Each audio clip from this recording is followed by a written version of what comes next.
So usually Ray is super hyper and is running all over the place. But right now he's perfectly still. I don't know why. He's not even peeing or anything. He's just been hanging out right here for a while on this ottoman.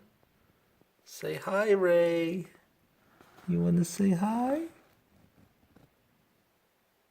Perfectly quiet. See, look at that. It's like he's pretending he's a hamster mannequin or something. Okay, I guess he's not gonna move. We'll see you guys later.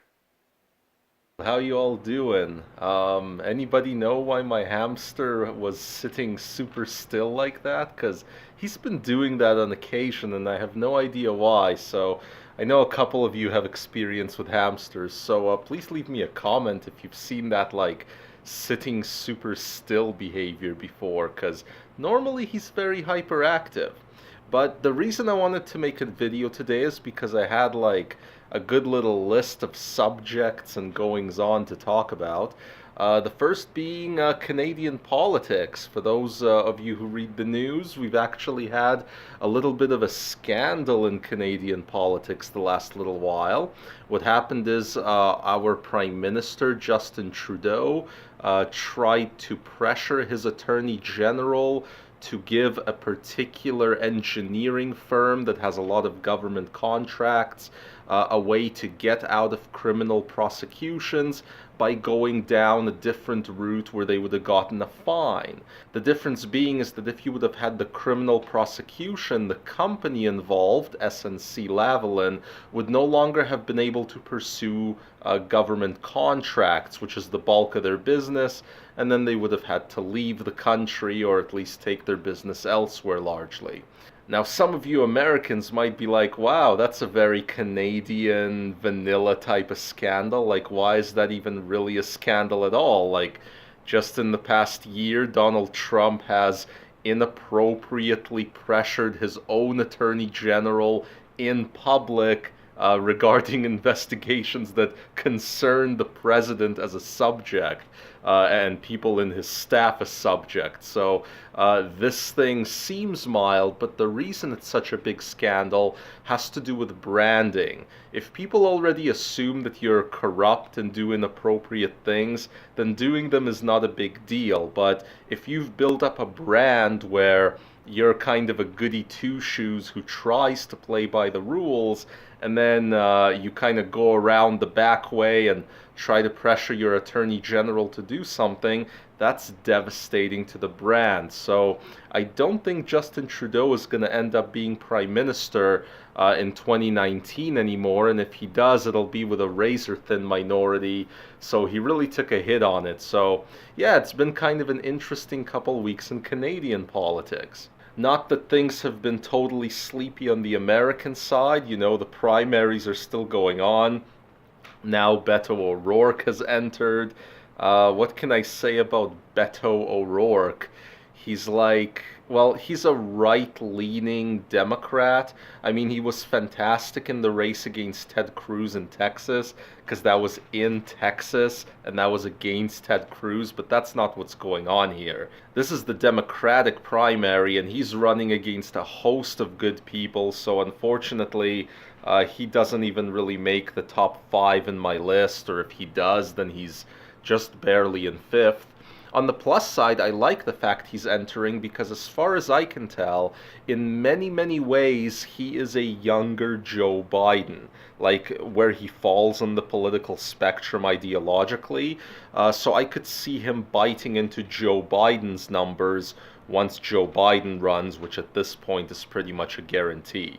But my top picks in the American primaries are still Bernie Sanders, Tulsi Gabbard, Elizabeth Warren, Kamala Harris. Then maybe you can put Beto in 5th, but really there's other lesser known candidates that I'd like to see in 5th, like Marianne Williamson, who's a lesser known, Andrew Yang, who's a lesser known. So yeah, that's kind of the top 5, and everyone else is kind of irrelevant to me.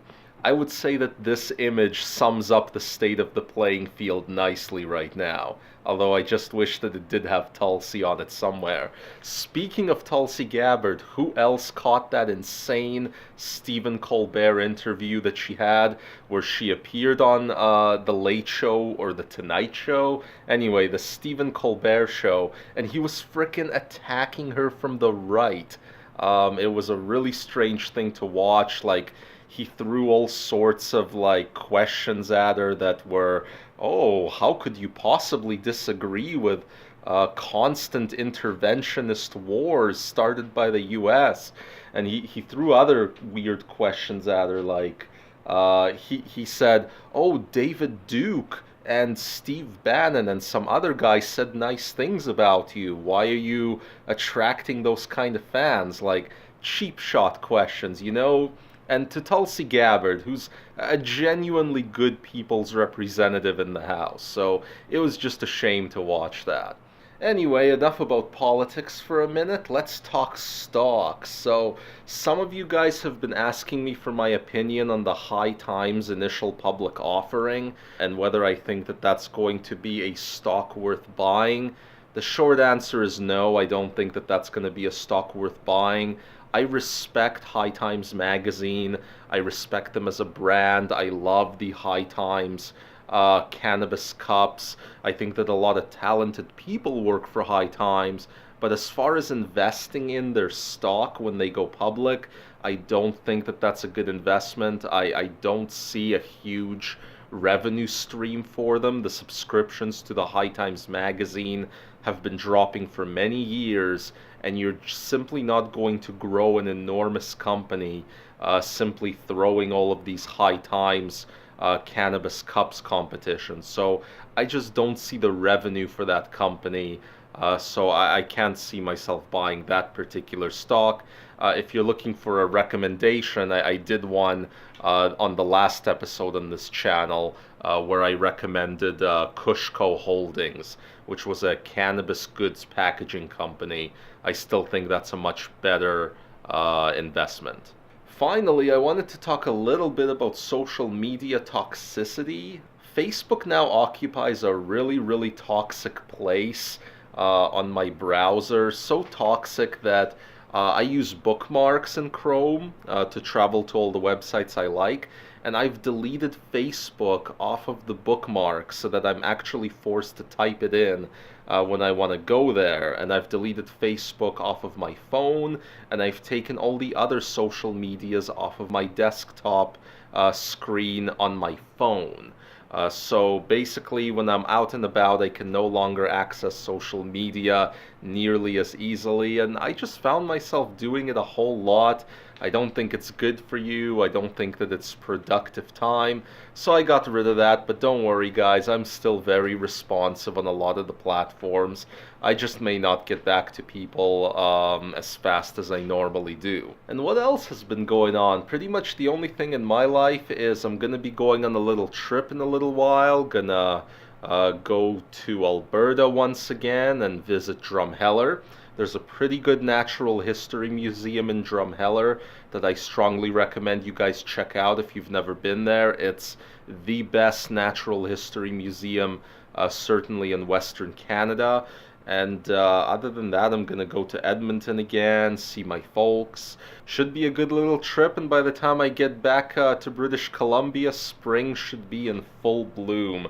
'Cause man, am I tired of winter. So that's been about all that's going on in my life. Kind of a quiet month other than for politics and the news and stocks and that kind of thing. Hope you guys have been having a good one. Next week or a week after that or so, I'm going to do another episode on this channel and update you guys on how the anti-aging experiment is going. As you guys can see, my beard is regrowing, but I am feeling pretty good. So far I think the anti-aging experiment is working okay. On that note, to catch that, make sure you're subscribed, hit that like button, and we'll see you back here next time.